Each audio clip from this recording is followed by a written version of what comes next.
नमस्कार, सी न्यूज़ भारत में आप सभी का एक बार फिर से स्वागत है। खबर नर्मदा से है, जहां देडियापाड़ा विधायक चैतर वसावा जिला कलेक्टर के चैम्बर के बाहर धरने पर बैठ गए और नर्मदा जिला संकलन समिति की बैठक अधूरी छोड़ बाहर निकल गए। चैतर वसावा विकास के बड़े कार्यों में बड़े पैमाने पर गैर रीति होने का चैतर वसावा ने आरोप लगाया। वहीं पुलिस की ओर से समझाने के बावजूद वो धरने पर बैठे रहे। इस दौरान उन्होंने क्या कुछ और कहा, आप भी सुनिए।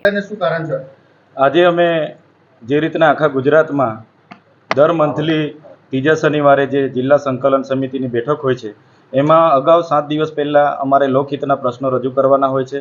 એ પ્રશ્નોને તે દિવસે ચર્ચા કરી એની માહિતી આપવાની હોય છે અને એનું નિરાકરણ કરવાનું હોય છે।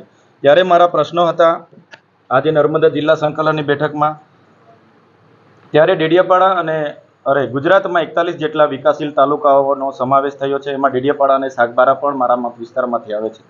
તેમાં 4 કરોડ રૂપિયાનું બજેટ આવ્યું। અમારી મિટિંગો થઈ, પ્રભારી સચિવની અધ્યક્ષસ્થાને ગાંધી સાહેબે અમારા ડેડિયાપાડામાં 100 ખેડૂતો અને સાગબારાના 100 ખેડૂતોના બોર મોટરો ખેતીવાડી સિંચાઈના મંજૂર કર્યા, બહાલી આપી અને બાદમાં જિલ્લા આયોજન અધિકારીએ એજન્સીના ઇશારે બારોબાર એ કામો બદલી કાઢીને 20-20 લાખના તળાવો, બાયોગેસોને બધું મંજૂર કરી દીધું છે।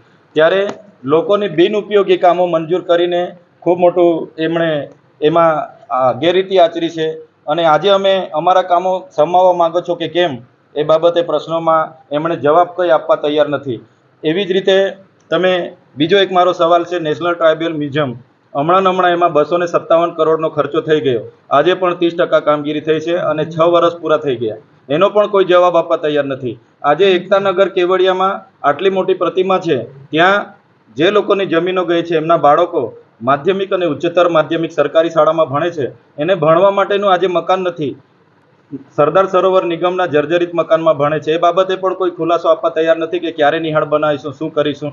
સાથે સાથે મનરેગામાં જે એજન્સીનો સમય મર્યાદા પૂરો થઈ ગયો છે મટીરિયલ પૂરું પાડવાની, છતાંય એ જ એજન્સીને રિન્યૂ કરીને આ લોકોએ ફરી કામો હોપવાના અને હમણાં જ 22 કરોડના એમના બિલોના ચૂકવણા થયા। એવી જ રીતના આપણે પ્રાયોજનામાં 275 કલમમાં જે પણ 5 કરોડ ને 83 લાખના હમણાં કામો થયા છે, સ્થળ પર થયા નથી, છતાં અધિકારીઓ જવાબ આપવા તૈયાર નથી। ઝરવાણી પાણી પુરવઠાની યોજનામાં આજે 62 કરોડ રૂપિયાનો એ લોકોએ ખર્ચો કરી નાખ્યો, એક પણ ગામમાં હજુ પાણી નથી પહોંચ્યું અને અધિકારીઓ મિટિંગમાં આવે છે અને યોગ્ય જવાબ નથી આપતા। તો આ જિલ્લા સંકલન સમિતિનો હેતુ શું છે? અમે અહીંયા થોડા ચા પાણી કરવા આવીએ છીએ, અમે અહીંયા થોડા બેસીને વાર્તા સાંભળવામાં આવીએ છીએ, એટલે અમને અમારા લોકોના પ્રશ્નોનું યોગ્ય નિરાકરણ આવે એટલા માટે અમે આ જિલ્લા સંકલન સમિતિના અધ્યક્ષ એવા કલેક્ટર સાહેબની ચેમ્બરની સામેના દરવાજા પર ધરણા પર બેઠા છે। કલેક્ટર સાહેબ, ડીડીઓ અને એસપી અને ડીસીએફ સાહેબ આવીને આ યોગ્ય નિરાકરણ, યોગ્ય ખુલાસો કરશે, પછી જ અમે ધરણા પરથી અહીંથી ઉઠવાના છીએ। नर्मदा से सी न्यूज़ संवाददाता वसीम मेमन की रिपोर्ट। फिलहाल इस खास रिपोर्ट में बस इतना ही। देश दुनिया की तमाम खबरों की जानकारी के लिए आप देखते रहिए सी न्यूज़ भारत। हर खबर आपके साथ, आपके हाथ।